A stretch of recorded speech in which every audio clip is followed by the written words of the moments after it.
Novas viaturas são entregues à Polícia Civil do Estado de Santa Catarina e você vai ver também. Governo do Estado decreta situação de emergência devido à alta de procuras por leitos de UTIs. Criciúma vai jogar daqui a pouco frente ao Sampaio Correia em busca da reabilitação na Série B.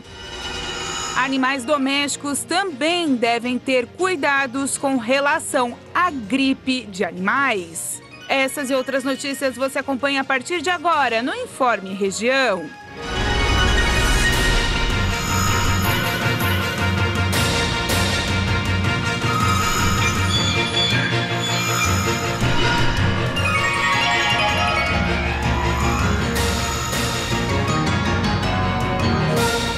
Olá, hoje terça-feira, dia 7 de junho de 2022. O tempo continua úmido, chuvoso em toda Santa Catarina. O governo brasileiro propôs medidas para tentar conter a alta do combustível, um aumento que impacta a inflação e gera muita despesa nos bolsos dos brasileiros. O presidente Jair Bolsonaro anunciou na noite de segunda-feira um conjunto de propostas para reduzir os impostos sobre os combustíveis e tentar conter os preços elevados. As medidas foram divulgadas 4 meses antes das eleições presidenciais. Os combustíveis têm sido o principal motor da inflação, que acumulou 12,13% nos 12 meses até abril e é considerada o maior obstáculo para o presidente de extrema-direita, que está em segundo lugar nas pesquisas.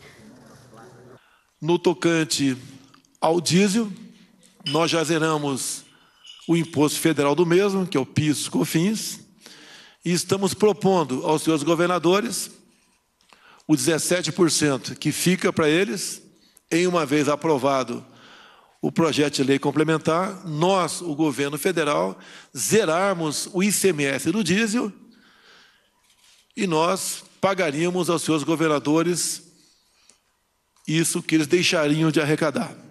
Em uma entrevista coletiva com a equipe econômica e os presidentes do Senado e da Câmara dos Deputados, Bolsonaro disse que a alta dos combustíveis afeta principalmente os mais pobres. Entre as propostas do Executivo está a redução de impostos federais e compensação para governadores reduzirem seus impostos locais. Sem entrar em detalhes, o ministro da Economia, Paulo Guedes, disse a repórteres que isso pode custar ao governo entre 25 bilhões e 50 bilhões de reais.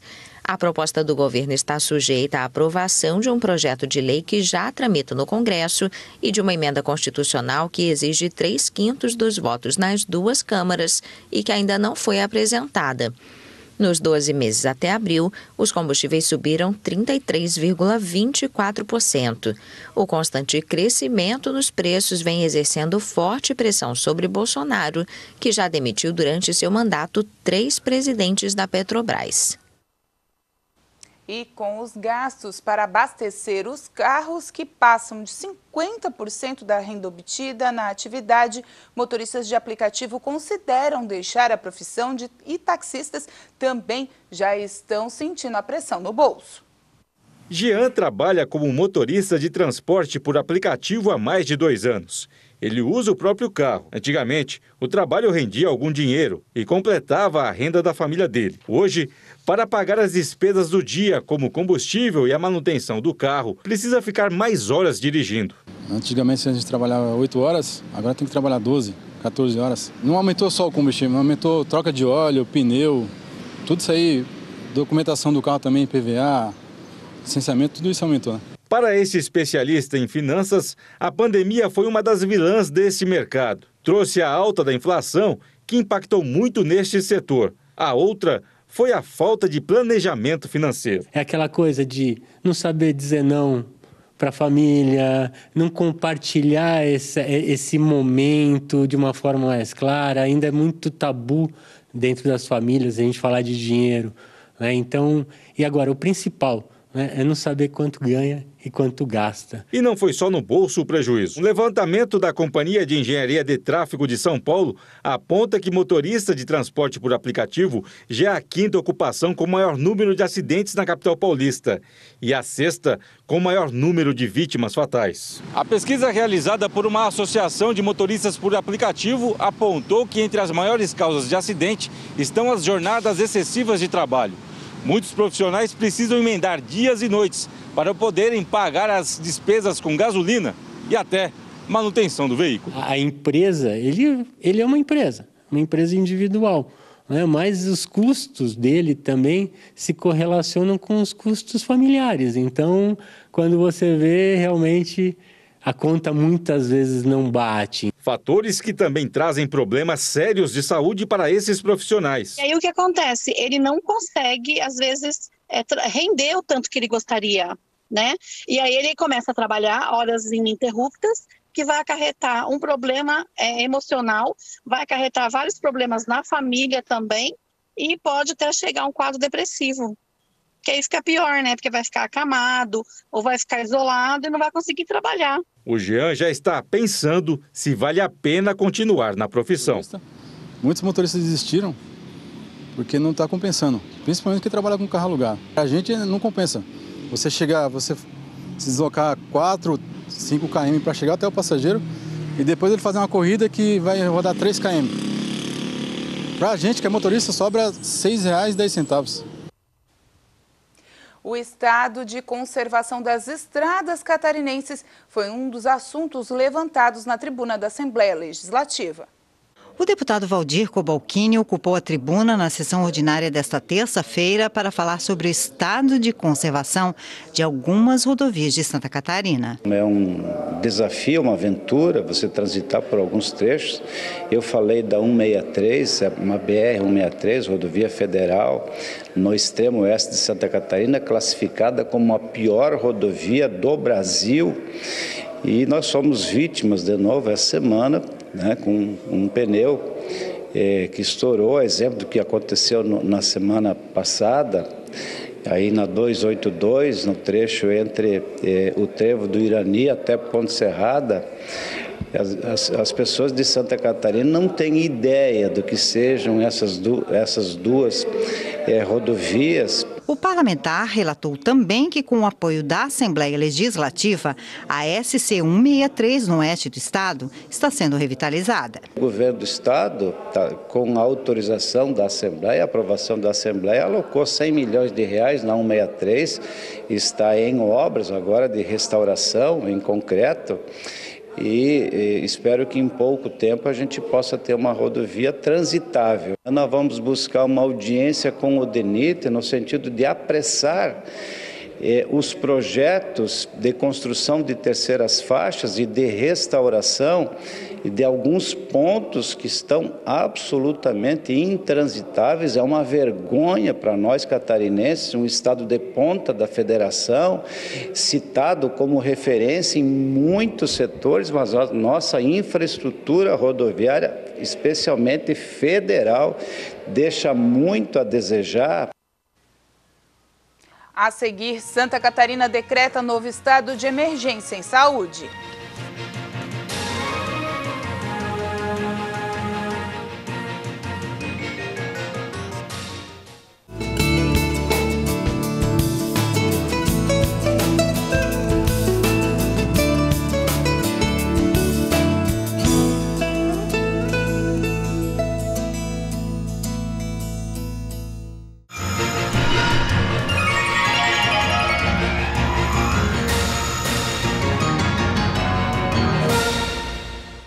E assim como nos humanos, durante o inverno é comum que os resfriados afetem os pets. Quando não são tratados esses resfriados e remediados de forma indevida, a gripe em cães e gatos pode evoluir e se transformar em pneumonia, consequentemente pondo a vida em risco dos animaizinhos. Clima frio, chuva. Pode até não parecer, mas os animais também são sensíveis e ficam vulneráveis durante o inverno. Os sintomas gripais nos animais são extremamente semelhantes aos dos humanos. Tosse, febre, coriza e espirros estão entre os principais sintomas de que algo não está certo com o seu cãozinho. Frágeis que são, para garantir que os nossos patudinhos tenham uma saúde de ferro, é importante manter o cronograma vacinal em dia. Porque o vírus da gripe canina, ele é altamente contagioso. Ele consegue se espalhar muito rápido, muito fácil. A vacina, ela ajuda muito, ela previne bastante, mas assim, não é 100%, né? Como nenhuma vacina, ela não é 100% segura. Já nos felinos, alguns sintomas são bem diferentes. Além das semelhanças com resfriado, o vírus gripal só é transmitido entre gatos, ou seja, se o seu patudinho sai para a rua e tem contato com outros, por exemplo. Para esta especialista em felinos, medidas e cuidados devem ser tomados como uma doença qualquer. O problema do felino é que, assim, de acordo com a evolução da espécie, eles aprenderam a esconder sintomas, né? Porque num ambiente livre, eles seriam predados, né? Embora eles sejam predadores também, eles seriam predados se eles demonstrassem a fraqueza deles, né? Então eles aprenderam a esconder sintomas. E aí cabe ao médico veterinário, né, que se especializa na espécie, saber decifrar os sinais, né, de dor, de desconforto, de estresse. E a gente procura o diagnóstico a partir disso. O importante mesmo é lembrar de deixar em ordem o cronograma vacinal dos seus pets e, diante de qualquer sintoma expressivo, procurar a ajuda de um médico veterinário. Afinal, os patudos merecem todo o nosso amor, carinho e respeito. O governo do estado decretou situação de emergência devido à procura por leitos de UTI em Santa Catarina. A situação é extremamente preocupante. E devido à queda das temperaturas e à alta procura por leitos de UTI no estado de Santa Catarina, na última sexta-feira já foi decretado e homologado no Diário Oficial do Estado a situação de emergência em saúde em Santa Catarina. De acordo com o secretário do Estado, Aldo Neto, a informação é que totalmente os leitos para adultos e principalmente os pediátricos de terapia intensiva estão ocupados no estado. Com o novo decreto de emergência em saúde, há agora a possibilidade de contratação imediata de equipes e também novos leitos de UTI para atendimento dos pacientes. Somente nos casos de UTI pediátrica, a situação é grave em toda Santa Catarina. Contratados atualmente são quase 250 leitos, mas já há uma fila de espera que chega a 15 crianças em todo o estado. A situação é totalmente preocupante.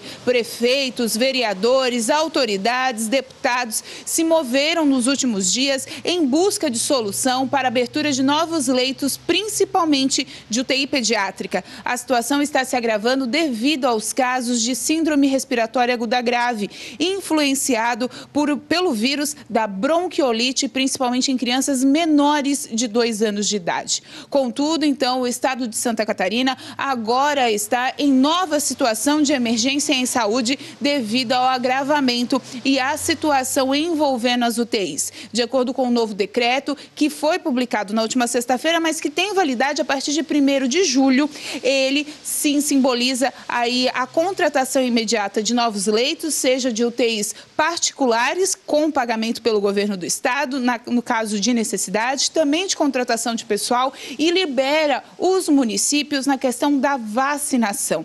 Como o governo federal liberou a vacina contra a influenza, melhor dizendo, até o próximo dia 24, o governo do estado de Santa Catarina já liberou a vacinação para toda a população, fora os grupos prioritários, para a influenza, caso essas pessoas vão procurar uma unidade de saúde nos municípios. Somente aqui no extremo sul e no sul catarinense, os leitos de UTI, principalmente pediátricas, estão lotados. Os 2 hospitais regionais que atendem essas crianças não têm mais capacidade de lotá-las ou então esperam em salas de emergência para fazer a transferência para outros municípios da região e também de outras localidades dentro do estado de Santa Catarina.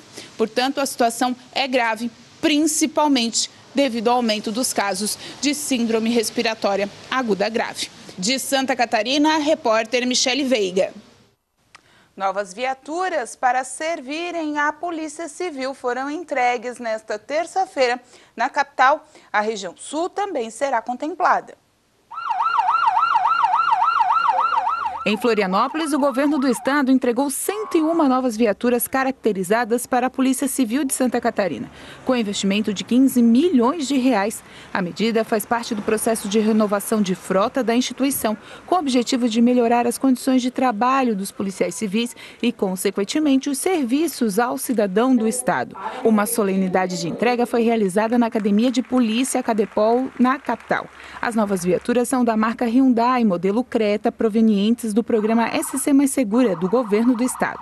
Do total, 59 serão distribuídas para as delegacias da área da Diretoria da Polícia do Litoral, 23 para a área da Diretoria da Polícia de Fronteira e 19 para a área da Diretoria de Polícia da Grande Florianópolis. Esta foi a primeira etapa da entrega. Ao total foram adquiridas 213 novas viaturas, com um investimento de 31 milhões e 700 mil reais. Quem representou o governador foi o delegado-geral de Polícia Civil, Marcos Flávio Ghisoni Júnior, que falou sobre esses investimentos. Estamos recebendo, como primeiro lote, 101 viaturas, mais de 15 milhões investidos no Pacto SC Mais Segura. São 59 viaturas que são destinadas à Diretoria de Polícia do Litoral, 23 viaturas para a Diretoria de Fronteira e 19 viaturas para a Diretoria de Polícia da Grande Florianópolis. Essas viaturas, elas servem para substituição, elas serão trocadas por viaturas acima de 5 anos e mais de 100 mil quilômetros, fazendo com que nossa frota atinja a idade média de 2017. Nossa frota atualmente está na idade média de 2013 e hoje ela passa a figurar com 2017. São viaturas extremamente modernas, viaturas preparadas para o ostensivo.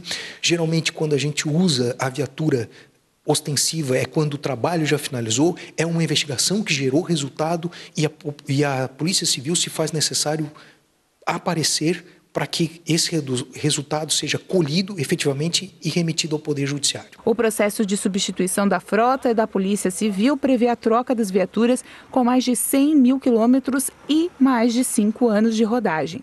Na região, Ermo, Timbé do Sul, Turvo e Araranguá vão receber uma viatura a cada município. Criciúma vai receber 4 viaturas. Vamos conferir agora algumas vagas de empregos que estão disponíveis na nossa região. Em Criciúma, há vagas de inspetor de segurança veicular em empresa de inspeção, consultor de negócios em empresa de produção de eletrônicos, analista contábil em escritório de contabilidade, desenhista, projetista em indústria, vendedora em meio período no bairro Rio Maina. Na cidade de Capivari de Baixo, tem vagas na empresa de geração de energia, com estágio nas áreas de contábil, financeiro e também na comunicação. Na cidade de Biguaçu, há vagas de analista de custos em indústria. Na cidade de Morro da Fumaça, uma vaga de estágio em escritório de advocacia. Na cidade de Nova Veneza, uma vaga de advogado previdenciário. No estado do Rio Grande do Sul, há vagas em Guaporé, Nova Bossano, Nova Prata, Veranópolis e Serafina Correia para vendedores em ótica. Os interessados podem realizar o cadastro do currículo através do site excelênciarh.net ou encaminhar e-mail através de seleção@excelênciarh.net. Também há possibilidade de contato via WhatsApp 991546260. A seguir, o Criciúma enfrenta daqui a pouco o Sampaio Correia pela Série B.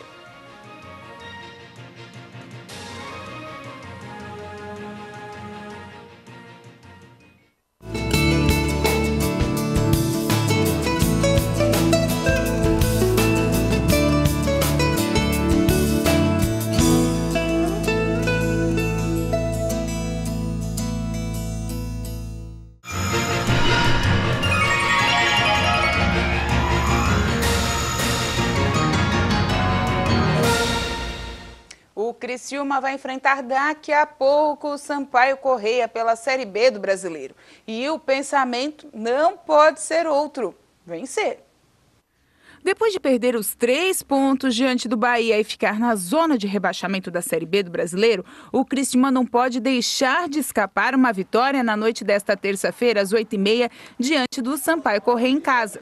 Jogando, o tricolor quer sair da 17ª posição e voltar a subir na tabela. E por isso, os erros devem ser evitados a todo custo. A gente já conversou para não acontecer os mesmos erros de posicionamento, mas agora é pensar no próximo jogo, que é em casa contra o Sampaio, para a gente sair com a vitória. Para o lateral, a equipe vem fazendo grandes jogos, mas peca na finalização, algo que deve ser corrigido. A gente vem fazendo grandes jogos, estamos criando bastante oportunidade de gol, é agora concretizar em gol e com certeza a gente, dentro do nosso grupo, a gente confia no nosso trabalho, então a gente está trabalhando para subir na tabela. Para o confronto de hoje, o técnico Cláudio Tencati não confirmou a equipe, mas deve manter a mesma formação, com Gustavo, Claudinho, Rodrigo, Rayan e Marcelo Hermes, Léo Costa, Arilson, Felipe Mateus e Marquinhos Gabriel.